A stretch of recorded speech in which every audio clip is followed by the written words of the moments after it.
All right, let's talk skyscrapers. We see these things everywhere, right? They completely define our city skylines. But there's this whole hidden world, this logic, that decides everything. Why they get built, where they get built, and honestly, how they even stay standing. So today, we're going to deconstruct all of that, from the invisible economic forces all the way down to the steel skeletons inside. Seriously, have you ever just stood at the bottom of one of those giant glass towers, craned your neck all the way up, and just wondered, how does that actually work? You know, what's really going on inside? Why is this building here and not somewhere else? What makes one tower the hot new spot and another one, well, not so much? Today, we're going to get into all of it. So here's the game plan. We're starting big picture with the market cycle, the boom and bust. Then we'll zoom in on how to read the market's vitals. We'll talk building grades. Yep, like A, B, and C. After that, the rules you got to follow before you can even think about building. And finally, we'll get to the really cool stuff, the anatomy of the skyscraper itself. Okay, first up, the office market cycle. You have to understand, before anyone even sketches a blueprint, every single potential building is at the mercy of these invisible forces. It's this constant economic push and pull that really shapes our skylines. The best way to think about it is like a giant tug of war. On one side of the rope, you've got demand. The economy's hot, companies are growing, hiring people, they need more office space, right? And on the other side, you've got supply. Can developers get the funding? Is there land available? Are government policies helping or hurting? It's the tension between these two forces that explains why, one year the sky is just full of construction cranes, and the next, it's totally quiet. So, if the market's always going through this cycle, how on earth do you know where we are at any given time? Is it a good time to build, a bad time? Well, analysts have this whole toolkit of vitals they check, kind of like taking the market's pulse to see how healthy it is. One of the big ones is the absorption rate.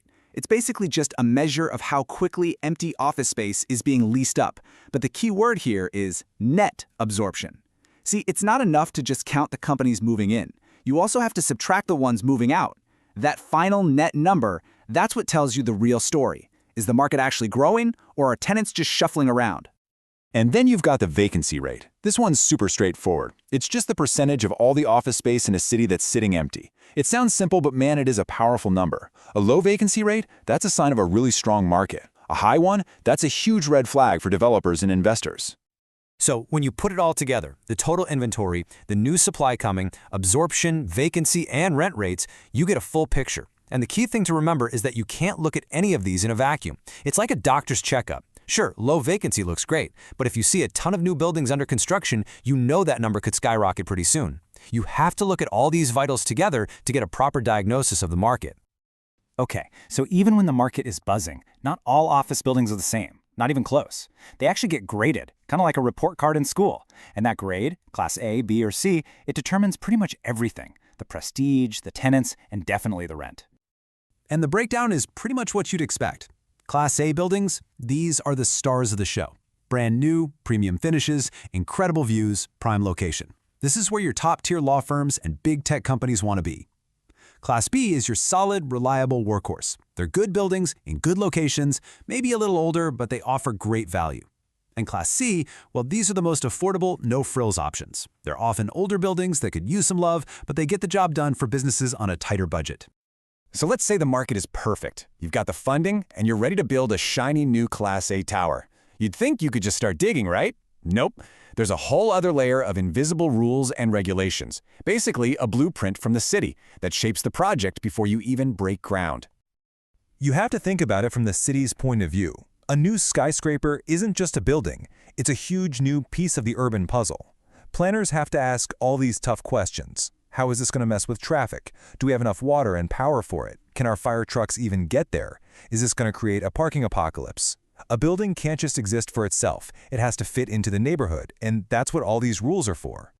And one of the biggest rules in this playbook is something called the floor area ratio, or FAR. It sounds complicated, but it's actually a super simple and super powerful formula that basically tells a developer how much building they're allowed to put on a piece of land. It's all about controlling density.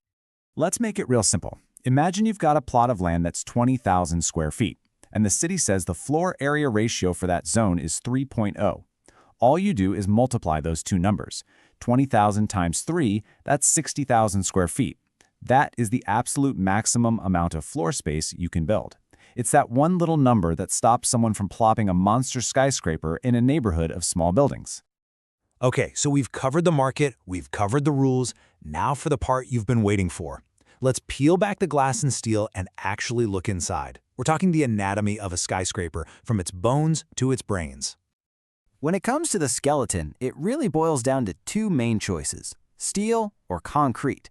And which one you use depends a lot on where you're building. For instance, in a place like San Francisco that gets earthquakes, steel is king because it can flex and bend.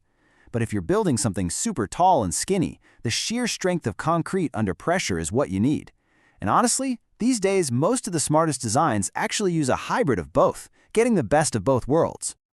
And running right up the middle of that skeleton is what we call the building core. The best way to picture it is as the building's spine. It's a central pillar that holds everything together and houses all the vital organs: the elevators, the stairwells, the bathrooms, all the pipes and wires. Everything that makes the building live and breathe is in that core. Now here's where it gets interesting. Where you put that core completely changes how you can use each floor. The most common design is a center core, right in the middle. It's perfect for downtown high-rises where you might have, say, 4 or 5 different companies on a single floor. But if you move that core over to the side, suddenly you have this huge, wide-open, uninterrupted floor space. And that's perfect for a single, massive tenant. Think of a call center or a big tech company that wants that open-plan feel. And last but definitely not least, woven into every part of the building, you have what's basically its immune system, the life safety systems. This is all the stuff you hope to God you never have to use, but it's absolutely critical if something goes wrong.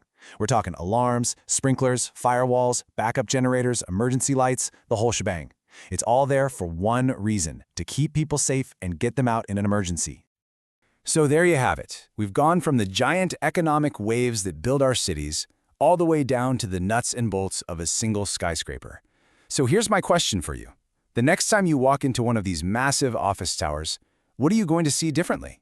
Maybe you'll notice if it's a Class A or B building, or think about whether it's a center core or a side core design. I hope so, because now you can see the invisible logic behind it all.